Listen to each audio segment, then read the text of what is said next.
Good morning students, class 10 history के new chapter के साथ the rise of the nationalism in India. इसके पहले आपने हिस्ट्री का वो चैप्टर पढ़ा था rise of nationalism in India और पढ़ा rise of the nationalism in Europe पढ़ा, जो फर्स्ट चैप्टर आपका इस सिलेबस में आ रहा है। इस चैप्टर में जो फर्स्ट टॉपिक है उसमें आप देखेंगे जो फ्रेंच आर्टिस्ट है फ्रेडरिक सोरियो, उसने एक तस्वीर बनाया, एक पिक्चर बनाया और उस पिक्चर में 4 सीरीज ऑफ पेंटिंग है, 4 series of 4 paintings he has created and उसका नाम रखा था democratic and the social Republic. क्या रखा था? Democratic and the social Republic रखा था उसका नाम उसने, और इट वॉज पेंटेड इन 1848 में इसका पेंटिंग किया गया। और इस पिक्चर में फ्रेडरिक सोरियो ने जो बताने की कोशिश किया है, people of the whole Europe and America from the all section of society, men women old age younger people, ये सभी सोसाइटी के पीपुल है जो लाइन में लगे हुए हैं और paying homage to the Statue of Liberty. इसमें दे रखा है स्टैच्यू ऑफ लिबर्टी का तस्वीर है और उस तस्वीर के सामने से गुजर रहे हैं सभी, और सामने से गुजर रहे हैं सभी और होमेज पेड कर रहे हैं, श्रद्धांजलि अर्पित कर रहे हैं वहाँ पे। ये आपको दिखलाया गया इसमें है, और सभी सोसाइटी के लोग हैं, सभी तरह के लोग इसमें शामिल हैं सोसाइटी के, जो होमेज पेड कर रहे हैं किसको? स्टैच्यू ऑफ लिबर्टी को। देखिए फ्रेंच रिवॉल्यूशन 9 में आपने पढ़ा था फ्रेंच रिवॉल्यूशन के बारे में, उसमें फीमेल फिगर को सिंबलाइज किया गया था लिबर्टी के रूप में। आपने नेशनलिज्म इंडिया ही पढ़ा है, इसमें भी देखिए लिबर्टी के लिए एक सिंबलाइज किया गया भारत माता के रूप में। उसी तरह फ्रांस रिवॉल्यूशन में भी, फ्रेंच रिवॉल्यूशन में भी लिबर्टी के लिए फीमेल फिगर को सिंबलाइज किया गया और बताया गया उस स्टेच्यू में, वो अपने हाथ में रखती है क्या? बर्निंग टॉर्च, जलता हुआ मसाल जिसे कहा गया, और वो सिंबलाइज करता है फ्रीडम। किसको सिंबलाइज करता है? फ्रीडम। उनके हाथ में चार्टर ऑफ ह्यूमन राइट भी है, और उससे ये बतलाया गया है कि जो वर्ल्ड में डिफरेंट टाइप्स ऑफ डिक्टेटर और मोनार्क गवर्नमेंट है वो सभी बिखर चुके हैं, टूट चुके हैं, बर्बाद हो चुके हैं। और उसके सामने, उस स्टेच्यू के सामने देखा गया है टूटे फूटे भाग में जो डिक्टेटर और मोनार्क, एब्सोल्यूट मोनार्क और डिक्टेटर हैं, वो बिखर चुके हैं। ये उस इमेज के सामने, उस फिगर के सामने, पिक्चर के सामने बताया गया। और ये शो करता है जितने भी पीपुल डिफरेंट कंट्रीज से वहां गुजर रहे हैं, झंडा के साथ, अपने सिंबल के साथ गुजर रहे हैं, ये शो करता है fraternity among the different countries and the fraternity among the different people, different section of people में एक भाईचारा दर्शा रहा है। पिक्चर में ये भी दिखलाया गया आपको है कि आसमान से Jesus Christ, saint and other दूत, एंगल्स जिसे कहते हैं, वो सभी ऊपर से देख रहे हैं फ्रॉम द हेवन कि what is going on this earth, and इसको देख रहे हैं, एक तरह से वो ब्लेसिंग दे रहे हैं इसको।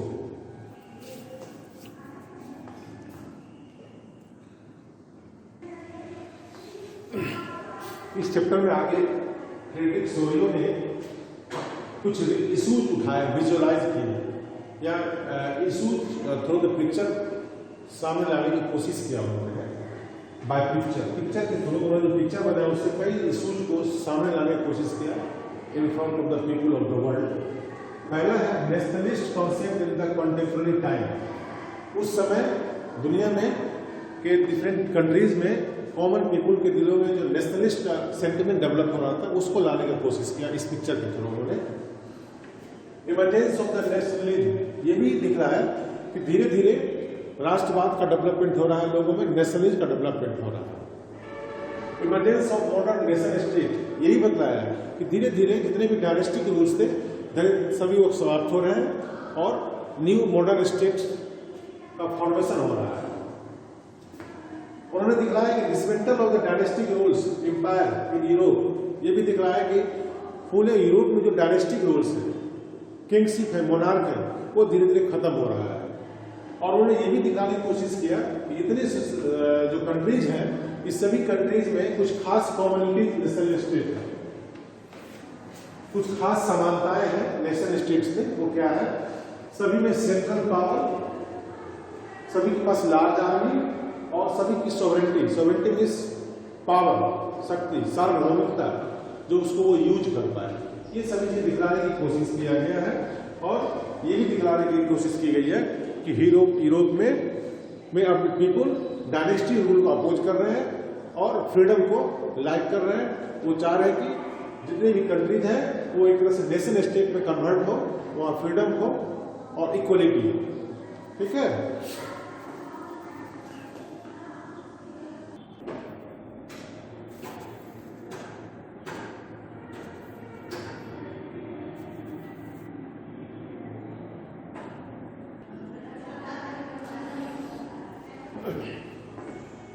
फ्रेंच रेवोल्यूशनरीज ने डिक्लेयर किया, अनाउंस किया डेस्टिनी एंड द मिशन उसके क्या थे, उसकी डेस्टिनी क्या थी फ्रेंच रेवोल्यूशन का, to liberate people from the monarch of all Europe.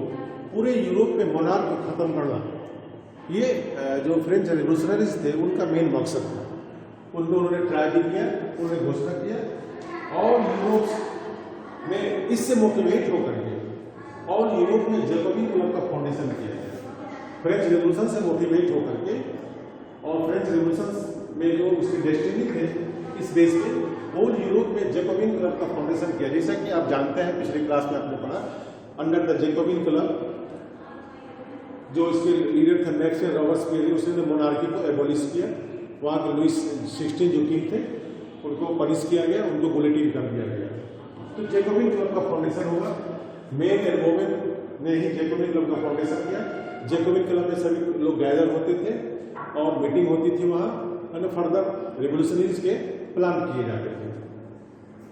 बाद में नेपोलियन लास्ट में फ्रांस में जो डायरेक्टरी रूल था आया था, डायरेक्टरी रूल जब फेल्योर हो गया पावर के डिस्ट्रीब्यूशन पे, तो नेपोलियन उस समय वहाँ का आर्मी का जनरल था, उसने पावर को सीज कर दिया।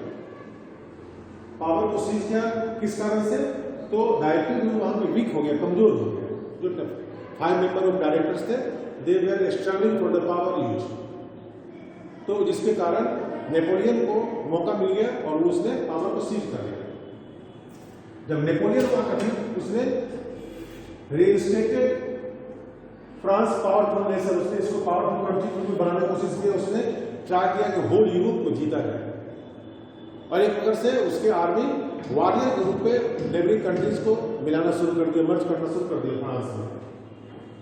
इसने एडवांटेज ले किसका? वीक पॉलिटिकल स्टेट कर लेगा। और तब नेपोलियन ने कुछ नए चीज इंट्रोड्यूस किए वहाँ पे। जैसा कि मैंने बताया, पहले जो उसने स्लेवरी खत्म हुआ था, तो 10 साल के बाद उसने स्लेवरी भी इंट्रोड्यूस कर दिया वहाँ पे। सेकेंड, उसने कुछ कोड बनाया, उसे सिविल कोड के, नेपोलियन के सिविल कोड के नाम से जाना जाता है। उसने सारे प्रिविलेज जो फर्स्ट स्टेट सेकंड स्टेट के थे उसको खत्म कर दिया गया।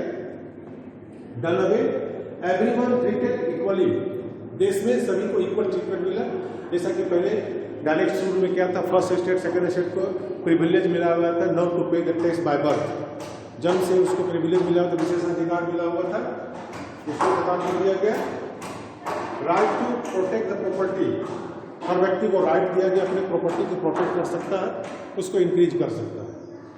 Safe peasant from the exploitation, किसानों को लैंडलॉर्ड्स के एक्सप्लॉयटेशन से बचाया गया, उसकी रक्षा की गई। गाइड